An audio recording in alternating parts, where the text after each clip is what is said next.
మొదటిది ఉపనిషత్తులు, రెండవది బ్రహ్మసూత్రాలు, మూడవది భగవద్గీత. ఈ మూడింటిని కలిపి ప్రస్థానత్రయం అని అంటారు. అంటే పరిపక్వత చెందినటువంటి సాధకులకేమో ఉపనిషత్తులు, జిజ్ఞాసాపరులైనటువంటి వాళ్ళకేమో బ్రహ్మసూత్రాలు, గృహస్థులైనటువంటి వాళ్ళకేమో భగవద్గీత. ఎందుకనంటే భగవద్గీత ఈ ఉపనిషత్తుల యొక్క సారమే. అందువల్ల భగవద్గీతలో ప్రతి అధ్యాయం చివరిలో కూడా ఇది శ్రీమద్భగవద్గీతాసు ఉపనిషత్సు బ్రహ్మ విద్యాయాం యోగశాస్త్రే శ్రీకృష్ణార్జున సంవాదే అంటారు. అంటే భగవద్గీత ఉపనిషత్తుల యొక్క సారం. అందుకని ఉపనిషత్సు, ఉపనిషత్తులన్నింటినీ కూడా బాగా ఒక గ్రైండర్లో వేసి బాగా రుబ్బి దాని రసం తీసి ఆ రసాన్ని మనకు అందించాడు భగవద్గీతగా. అంటే మనం చేసుకోకుండా ఆ పనంతా పాపం ఆ మహర్షి, వ్యాస మహర్షి ఆయనే చేసి మనకి ఇచ్చాడు. మనకంతా చేసి జ్యూస్ ఇచ్చిన తర్వాత అది కూడా నేను తాగనండి అని అంటే మరి అలాంటి వాడిని మానవుడు అని అనాలనా, ఏమనాలో మనం తర్వాత ఆలోచించుకోవాలి. ఎందుకనంటే కష్టమంతా వాళ్ళు పడి హాయిగా అన్నీ వండి పెట్టి మీ ముందు పెట్టి తినండి అని అంటే ఆహా నాకు వద్దనంటే ఎలా ఉంటుందో అదిగో అలా ఉంటుందన్నమాట. అది భగవద్గీత. అందుకని దీన్ని బ్రహ్మ విద్యాయాం యోగశాస్త్రే అన్నారు. ఇది బ్రహ్మ విద్య.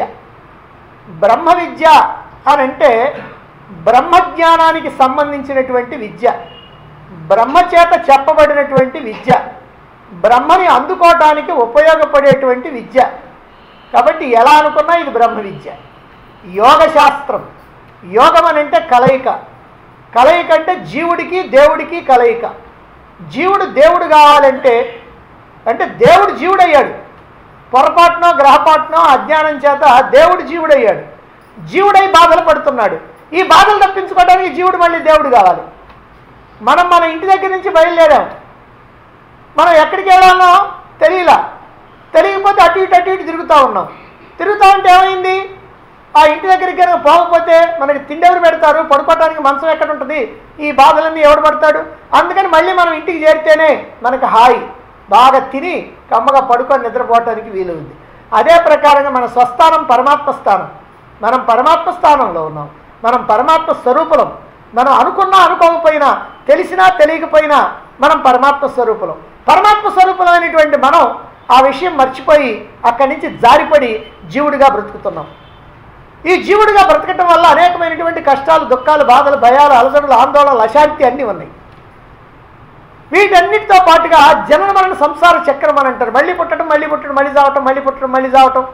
ఈ రకంగా పునరపి జననం, పునరపి మరణం, పునరపి జనని జఠరే శయనం. మళ్ళీ మళ్ళీ పుట్టడం, మళ్ళీ మళ్ళీ చావటం, మళ్ళీ మళ్ళీ తల్లి గర్భంలో ప్రవేశించడం. ఇదిగో ఈ ప్రకారంగా మనం అన్ని కష్టాల్లో ఇరుక్కున్నాం. ఇదంతా పోవాలనంటే మళ్ళీ మన స్థానానికి మనం పోవాలి.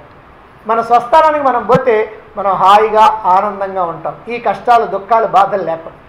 ఇక్కడ వచ్చేటువంటి కష్టాలను తాత్కాలికంగా తొలగించుకోవటం కాదు.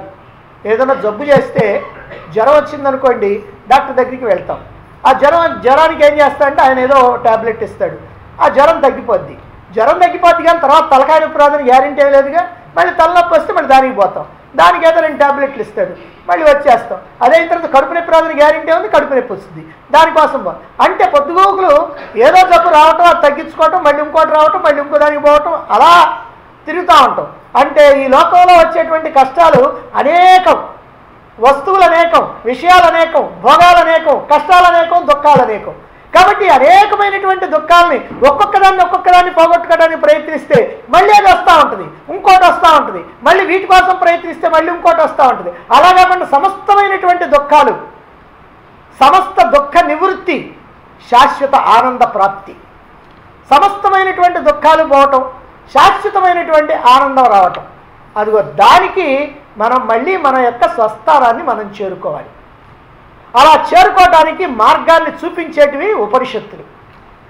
అయితే ఈ ఉపనిషత్తుల్ని చక్కగా తెలుసుకొని వాటి యొక్క భావాన్ని అవగాహన చేసుకొని అందులో బాగా కొంత ప్రావీణ్యత సంపాదించి ఆ మార్గంలో ప్రయాణం చేయాలనంటే సాధారణంగా గృహస్థులైనటువంటి వాళ్ళకి కష్టంగా ఉంటుంది. అందుకోసం అని చెప్పే ఈ ఉపనిషత్తుల సారాన్ని భగవద్గీతగా అందించారు. కాబట్టి భగవద్గీతను చక్కగా అర్థం చేసుకోవడానికి ప్రయత్నించాలి.